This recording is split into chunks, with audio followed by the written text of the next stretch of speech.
Hi, my name is Larissa Herda, and I'm the Chairman and CEO of Time Warner Telecom. I'm here to talk to you about Sungate Kids. Time Warner Telecom and I have been involved with Sungate Kids for several years. We first got involved because it was a local charity. It was focused on helping needy children, and we as a company and as employees could make a big difference. Abuse is not an easy subject to talk about, and thus a charity that's very difficult to raise money for. That's why we're here today. I hope that after you've had an opportunity to view this video and learn a little bit more about Sungate Kids and the impact that it has on our community, that you too will join us in supporting this very worthy cause.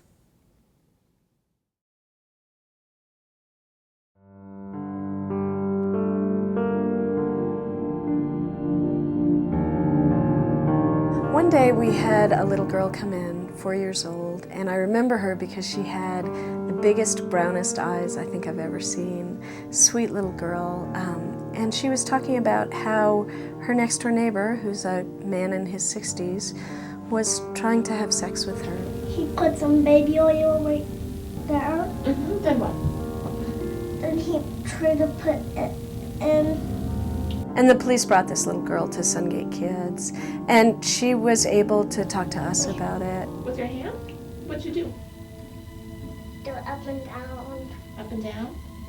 She gave a great disclosure, and for a 4-year-old, she was incredibly articulate, and you know, that was used in the trial, and he was convicted and sent to prison. The really tragic thing to me is that she lost her childhood, and that's what we see every day.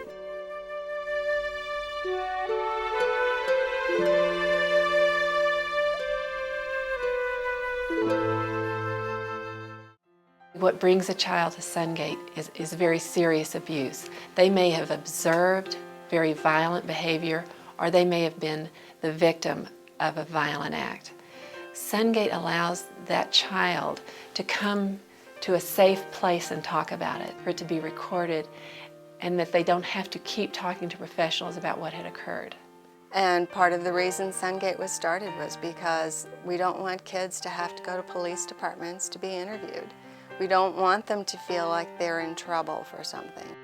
It's a very happy place. It's a place that's full of hope. It's a place that's full of truth and healing. When I was 7 and came to Sungate kept me comfortable and let me speak all my feelings. One of the things that most distinguishes Sungate Kids from other children's advocacy centers across the country is its outstanding leadership. Because at the board level as well as staff leadership, they simply have a fantastic team.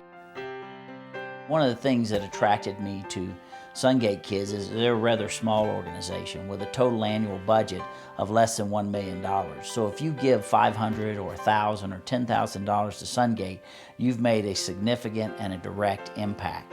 And one of the things that the board focuses on in the management of Sungate is keeping the overhead extremely low.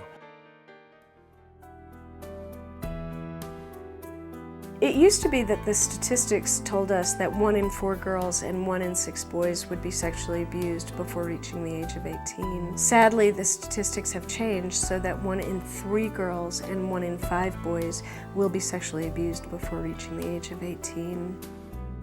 When a sex assault on a child case gets started, I'll call Sungate and set up an interview for the victim of the crime. Sungate Kids is a really interesting mixture of friendliness and functionality. It's friendly because we want it to be a warm, welcoming place for children and their families. But there's a functionality in that too. The friendlier it is, the more relaxed a child is, and the better disclosure that he or she can give us. The Sungate videotapes really make a difference in the course of the trial. Sometimes it's hard for a jury to believe that childhood sexual abuse actually happens, but when they can see the child making the disclosure and describing the incidents, that makes a huge difference for them. Once a child discloses, the next big worry for both the children and the family is what happens next. We want Sungate Kids to be the gateway to healing in a way that helps both the children and the families realize that the process isn't going to hurt them, that they're done with the trauma and they can begin with the healing. The interesting thing about victims of childhood sexual abuse is that they come from all areas of the community. They come from all socioeconomic classes. They come from every race and ethnicity, both genders. There's not a single segment of the population that's more or less susceptible to childhood sexual abuse than any other. And for that reason, it's a concern to the entire community and something that we all need to pay attention to. Support Sungate Kids with your financial donation today. Sungate Kids, truth, hope, and healing. SungateKids.org